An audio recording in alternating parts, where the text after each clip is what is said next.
komisi A tadi yang tentang pemerintahan. Ya, betul. B tentang keuangan. C tentang infrastruktur. Ya. D yang tentang kemanusiaan gitu Ya, ya. betul. Kalau gitu komisi D yang paling nggak ada proyeknya ya.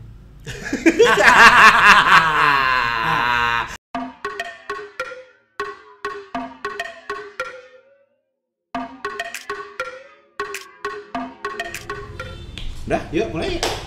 Yuk, udah roll kan semuanya? Yuk. Oke, Pak Eri, yuk 3 2 1 plok. Akhirnya, oke siap ya? Oke siap. 3 2 1. Kurang bareng. 3 2 1. Lebih ya deh, lebih beda deh. 3 2 1. Baiklah. Alhamdulillah pemirsa. Kita kembali lagi di Restorasi Podcast. Hari ini kita tamunya nggak usah saya perkenalkan karena sudah ada di thumbnailnya YouTube kan. Tapi istimewa memang. Karena apa? Sekarang saya berkesempatan ngobrol dengan seorang anggota dewan DPRD Kota Bandung fraksi Nasdem. Komisi D. Ya.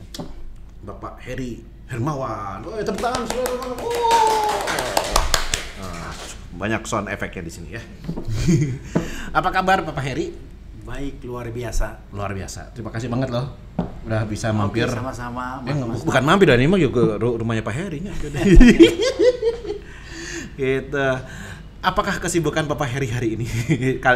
Saat sekarang ini? Kalau spesifik hari ini dimulai pagi itu dengan rapat di Pansus 9 yang membahas tentang kawasan tanpa rokok. Oh ya?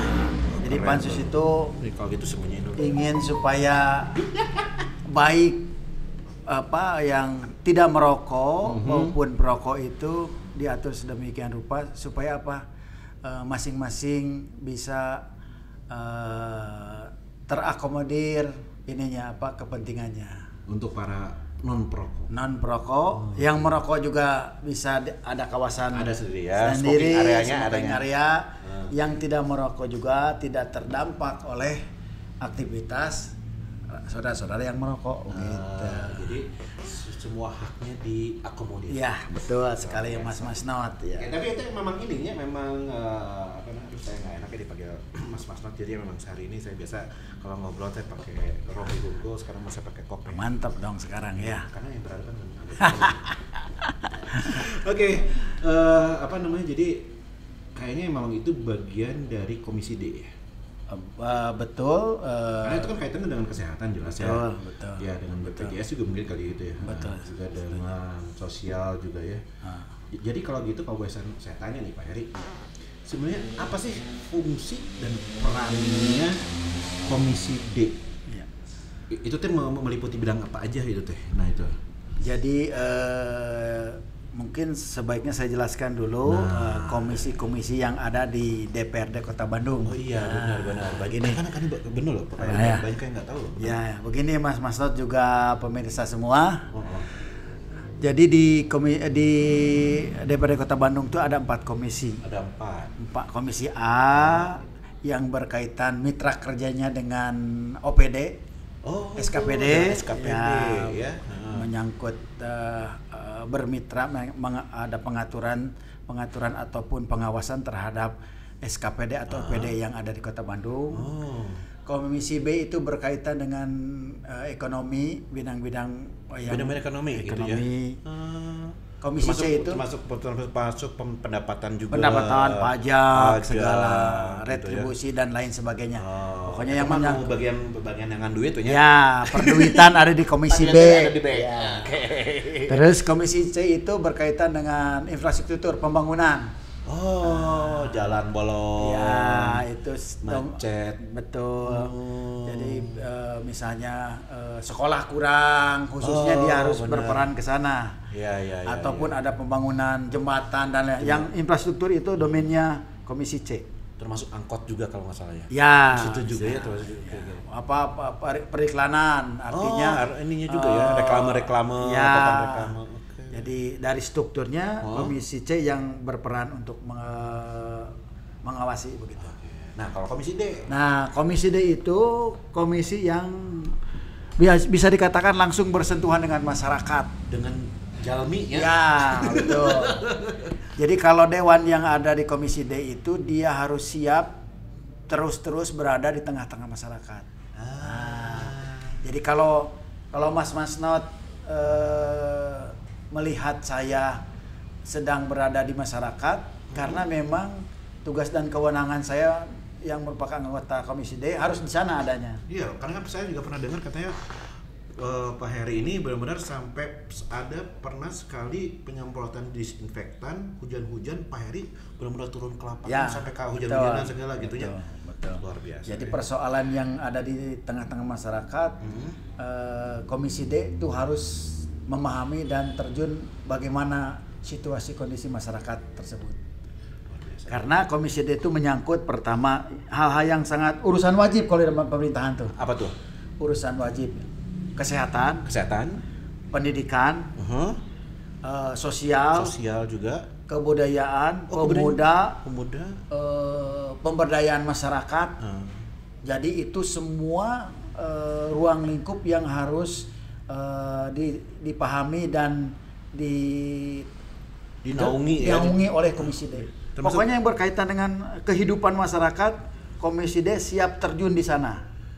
Termasuk tenaga kerja termasuk. Atau kalau gitu mah itu salah satu komisi yang tempat curhatnya. Ya betul. Gitu ya. Betul. Jadi kalau misalnya peran, tugas dan fungsi dewan yang langsung bersentuhan di masyarakat, ya adanya di Komisi D.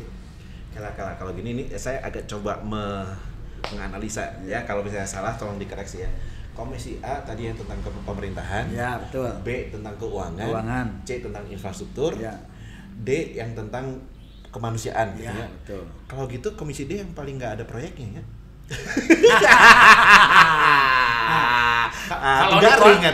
Kalau di Korean sih bisa, cuman kalau saya sesuai dengan jiwa restorasi Partai Nasdem. Jadi bukan di sana kita ingin bergeraknya. Orientasinya bukan di sana. Tetapi sejauh mana kehadiran anggota dewan dari fraksi Partai Nasdem itu dirasakan manfaatnya oleh masyarakat. Itu yang mau saya tanyain Pak Herinya, karena Pak Heri katanya nih punya prinsip, punya pegangan dalam bekerja itu adalah menjadi dewan yang amanah. Ya. Boleh nggak dijelasin dikit itu maksudnya apa sih Pak Heri? Jadi begini Mas Nur. Biasanya ketika seseorang sedang mencalonkan dirinya menjadi caleg, waktu masa kampanye, lah ya. Dia dengan mudah memberikan harapan-harapan, memberikan janji-janji, memberikan angin surga, apalah istilahnya kepada masyarakat. Intinya supaya masyarakat itu yakin bahwa dewan yang dipilih itu kedepannya akan memperhatikan kehidupan ataupun kondisi situasi masyarakat yang sudah memilihnya. Harusnya gitu ya. Harusnya begitu ya. Oke. Jadi karena saya satu jiwa dengan Nasdem ingin merestorasi Indonesia. Merestorasi Indonesia itu kalau secara praktis memperbaiki, memajukan kondisi dan situasi masyarakat, minimal masyarakat di daerah pemilihan di mana saya terpilih. Makanya saya dari awal saya memutuskan diri, ketika saya berada di dewan, saya akan berada di Komisi D yang langsung bersentuhan dengan hidup dan penghidupan masyarakat banyak. Begitu Mas. Itu gini ya Pak Heri ya. Ini mah saya nemu satu informasi data tentang Pak Heri, di mana Pak Heri itu juga sebagai menjalankan sebuah perusahaan pabrik spare part. Ya, betul. Dan di mana di masa pandemi ini perusahaannya Pak Heri ini sama sekali tidak merumahkan. Ya, betul. Itu kan luar biasa itu teh. Ya. Tapi kok bisa itu teh? Jadi kalau Nggak, artinya kan itu kan emang tercermin sebagai Pak Heri juga sebagai seorang dewan juga benar-benar bagaimana caranya menaikkan derajat kemanusiaan seseorang gitu loh. Betul. Gitu. Itu kok bisa itu? Jadi gini. Boleh agak dekat. Jadi gini Mas Masud ya. Saya sudah niat di awal ketika saya mencalonkan diri jadi caleg. Jadi Tuhan sudah memberikan kepada saya rezeki melalui pekerjaan saya yang bergerak dalam bisnis spare part itu. Saya kemudian menjadi dewan dengan harapan saya ingin berbagi potensi yang ada di dalam diri saya untuk masyarakat banyak.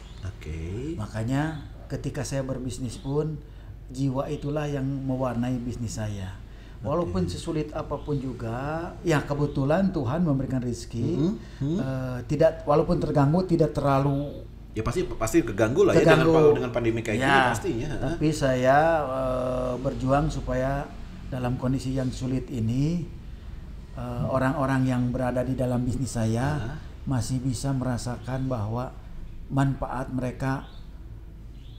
Manfaat dari saya ada di tengah-tengah kehidupan mereka. Enggak, itu kan sebenarnya sulit banget Pak dengan ibaratnya dengan pandemi kayak gini otomatis juga pasti juga pasar terganggu. Ya, betul. Ya penjualan juga terganggu. Betul. Karena kalau gitu ini kalau boleh dikasih bocoran dikit dari Pak Heri, apa yang dilakukan sampai apakah menggerus aset kah atau menggerus tabungan kah atau gimana untuk bisa si karyawan ini bertahan? Jadi sebetulnya kalau boleh jujur ketika menghadapi pandemi itu berarti sebagian dari cash flow perusahaan kan terganggu. Pasti, itulah pasti saya masukin ya istilahnya tabungan saya lah. Dari tabungan pribadi? Ya, serius? walaupun terus terang tabungan itu mau didapatkan juga ketika saya berbisnis spare part. Jadi ketika yang lalu-lalu saya untung, ya sekarang lah gilirannya berbagi begitu. Tidak selalu harus untung terus, yang penting bisnis itu terus berjalan. Dan karyawan juga terus aman, sejahtera. Ya, walaupun sekarang tuh kondisinya udah mulai lebih baik. Iyalah kalau sekarang mah udah jelas lah ya. Jadi pada akhirnya kalaupun waktu mulai dan mungkin pernah saya tidak ada kegiatan tetapi tetap saya suruh masuk, tetap saya gaji seperti biasa. Ya memang pada saat itu tabungannya berkurang, tetapi kan pasti. Sekarang walaupun belum bertambah tidak terus berkurang, sudah mulai bergulir lagi. Cash flow sudah mulai membaik, jadi tidak menggerus dari tabungan yang ada sudah ini. Padahal kan khususnya gitu ya di masa pandemi ini bukan satu hal yang hal yang beratnya bukan cuma dari sisi ekonomi tapi juga langsung menimpa ke kesehatan Pak Heri langsung. Betul, ya. Menjadi salah satu penyintas juga ya kemarin. Pernah saya merasakan begitu. Merasakan langsung juga salah satu ya. Tapi alhamdulillah saya sudah negatif dan sudah pulih lah. Negatif atau siap. Kalau masih di isolasi atunya. Iya. Aduh, benar-benar ente banyak banget pelajarannya ngobrol dengan Pak Heri ini. Benar-benar banyak banget yang pengen bisa digali dari Pak Heri itu ya. Mudah-mudahan nanti kita bisa, kalau misalnya Pak Heri ada ini ya, ada kegiatan atau gimana, saya boleh diajak. Boleh. Nah serius nih. Nah betul, serius. Itu jangan cuma ngobrol di depan kamera aja. Karena gini, kalau gimana, ngomong tentang pendidikan kan, saya tuh terus punya cita-cita bahwa seharusnya di kota Bandung ini, kalau ada anak yang harus sekolah, dengan alasan apapun juga dia harus sekolah. Alasan apapun dia harus sekolah.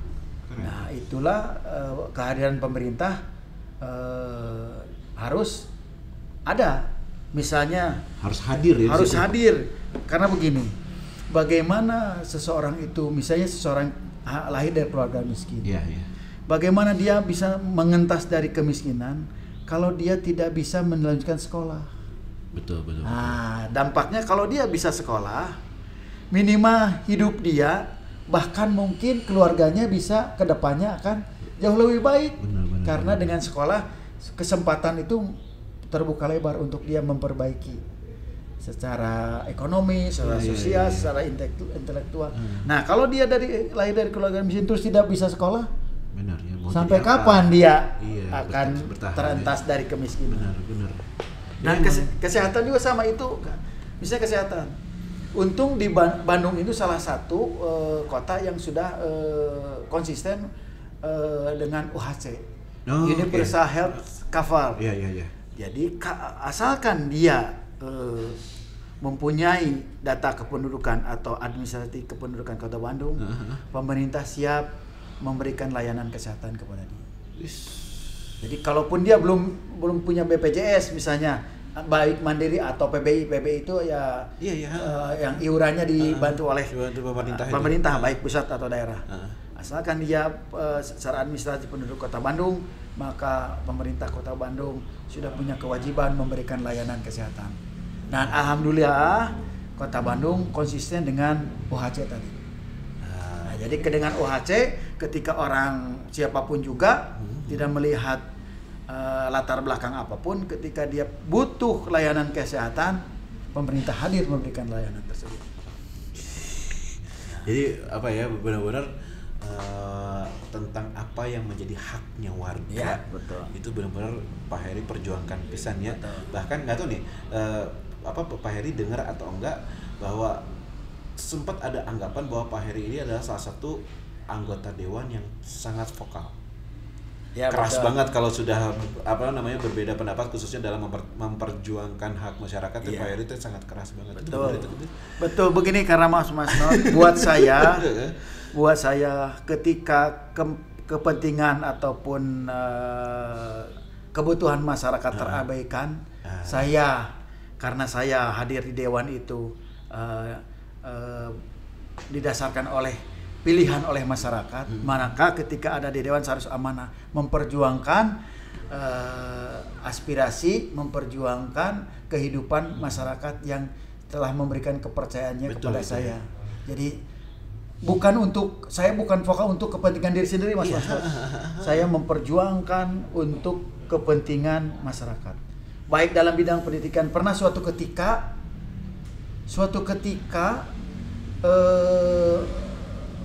anak-anak kita di Kota Bandung yang RMP itu rawan melanjutkan pendidikan, dananya tidak cair.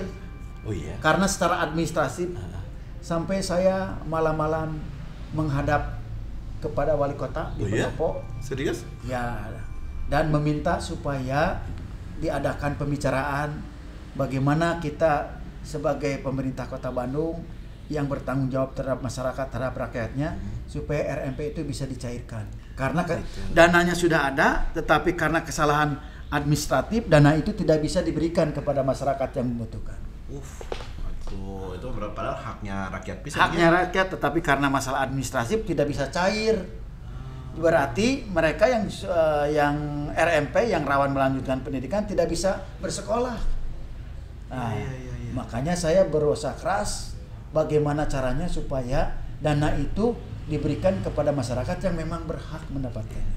Apalagi Pak Heri dari Dapil 6 yang bisa dibilang ada satu wilayah yang memang tingkat kesejahteraan paling rendah ya. Betul. Dari seluruh dapil Kota Bandung, dari 6 dapil, ya saya nggak bisa menutup data yang ada. Bisa dilihat bahwa kantong-kantong kemiskinan ada di dan di situ kan ada di Dapil 6 kan. Nah, berjuangnya dari pendidikan, kesehatan itu yang harus diperhatikan untuk dapil. Begitu Mas Not. Keren. Nah, saya mau nanya nih satu pertanyaan terakhir lah, tapi ini agak-agak sensitif nih. Agak sensitif nih ya. Pak Heri kan sebelum jadi legislatif sekarang dulu juga sempat katanya mau jadi nyalek ya, mau nyalek tapi belum katanya ya, dan itu bakal calon dan itu bukan di Nasdem ya, bukan di Nasdem, dan katanya rumor yang menyebar adalah itu karena Pak Heri nggak enak sama senior di situ. Ya. Bener? Betul. Kok bisa sih seorang Pak Heri yang sangat gagah perkasa ini mengalah gitu? Pada waktu itu gimana sih ceritanya? Faktanya nih biar pemirsa juga tahu langsung dari Pak Heri sendiri, walaupun mungkin tanpa menyebutkan partai atau orangnya ya. Apa yang terjadi waktu itu? Waktu itu peristiwanya itu pada saat mencalonkan 2014 ya, 2014. Ya, waktu itu ketika saya akan menjadi bakal calon dan besoknya akan diumumkan di koran. Malam banget itu, antara jam ya hampir tengah malam lah. Dipanggillah saya. Terus kemudian terjadilah pembicaraan saya dengan senior yang akhirnya saya itu orangnya gini, kalaupun saya punya ambisi, tetapi ketika ambisi itu berbenturan dengan hati nurani, saya memilih hati nurani. Oh gitu. Jadi saya menghargai senior. Saya dan walaupun saya berambisi, maka menurut hati nurani saya kesempatan itu harus saya berikan pada yang lebih inilah ya, yang lebih menghormati, yang lebih senior. Dan kayaknya mungkin itu kan hanya masalah waktu aja ya. Betul. Kalau memang jatahnya ada mah nggak akan kemana nya, dan ternyata sekarang kan jadi dan sangat nyaman dengan Nasdem, karena memang terus terang itu Nasdem itu sejiwa dengan saya, karena Nasdem itu partai yang merasa bahwa Nasdem itu bagian dari masyarakat. Iya benar ya. Jadi Nasdem itu bagian dari masyarakat, dan Nasdem itu besar karena dia dirasakan manfaatnya oleh masyarakat. Oke, benar-benar ya. Jadi nggak usah kalau masalah dukungan ataupun suara itu mengikuti. Pasti ngikutin sendiri kan ya. Makanya ketika siapapun juga yang ada di Nasdem, begitu dia menjadi pejabat publik, jadi dewan, jadi kepala daerah, apa mau juga, dia itu harus mengabdikan dirinya kepada masyarakat. Betul. Bukan mengabdikan kepada partai. Bukan partai ya, benar ya. Bukan partai. Ketika dia mengabdikan ke masyarakat, otomatis dia itu mengabdikan dirinya pada masyarakat. Karena Nasdem itu bagian dari masyarakat. Dan itu pesan langsung dari ketua umum. Betul. Benar ya. Dia bahwa kalau siapapun yang sudah menjabat, dia harus menghibahkan hidupnya untuk masyarakat. Untuk masyarakat. Jadi bukan untuk partai. Bukan untuk partai. Jadi kepentingan yang dibela itu masyarakat. Iya. Tapi pasti kepentingan partai membangun masyarakat. Nah, ketika kita membangun masyarakat, pasti membangun partai.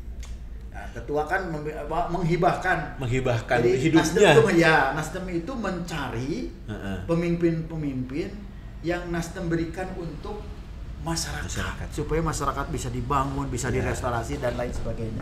Begitu Mas Nati. Nah, nanti di podcast yang berikutnya saya minta waktu lagi ke Pak Heri, karena nanti saya mau nanya yang agak spesifik, karena sekarang udah masuk ke 2021 dan kebetulan Pak Heri sebagai wakil ketua bidang Bapilu. Iya, betul. Ya. Bagaimana sih strateginya Nasdem nanti ya, tapi nanti jangan sekarang. Berarti itu mau roadmap untuk Nasdem menjelang 2024. Ya, khusus itu Kota Bandung topik lah. Yang menarik itu khusus Kota Bandung. Penting. Itu penting dan sangat menarik.